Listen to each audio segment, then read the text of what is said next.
என் பேர் கார்த்திக் ராஜா, பழையங்கோட்டை ராஜாகோபுரம் கிராமத்துல இருந்து வரேன். நான் ரெவன்யூ அசிஸ்டன்ட் எடுத்திருக்கேன் தூத்துக்குடி மாவட்டத்துல. இந்த மேடைக்கு வருதுக்கு கிட்டத்தட்ட எனக்கு ஒரு 10 வருஷம் ஆயிட்டுங்க. 2014 திருச்செந்தூர் அங்க போயிருந்தேன்.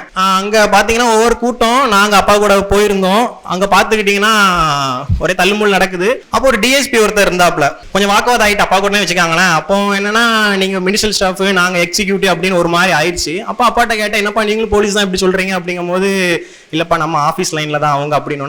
நான் அப்பா போய் பாத்துக்கிட்டேன், சரி இப்படி ஒன்று இருக்கா அப்படின்னு, ஓகே இருக்கட்டும் அப்படின்னு. ஒரு அதிகாரத்துல போய் உட்காரு, எல்லாமே உன்னை தேடி வரும்னு அப்பா சொன்னாங்க. அப்பயும் முடிவு பண்ணிட்டேன், நம்ம ஒரு அதிகாரத்தை கையில் எடுத்தா மட்டும்தான் எல்லா இடத்துக்கும் போக முடியும் அப்படின்னு சொல்லிட்டு அன்னைக்கு நான் முடிவு பண்ணிட்டேன். இப்ப அதுக்கு ஏத்தாப்புல தான் நான் அதை எந்த இடத்துல அசிங்கப்பட்டனோ திருச்செந்தூர்ல அதே இடத்துல இப்போ ஒரு வாரம் ட்ரைனிங் போயிட்டு இருக்கேன். அங்க போய் பார்க்கும் போது நம்மளோட மரியாதை எல்லாமே தெரியுது. கண்டிப்பா எஜுகேஷன் நம்மளுக்கு என்னைக்குமே கை கொடுக்கும், கை கொடுத்துட்டு இருக்கு.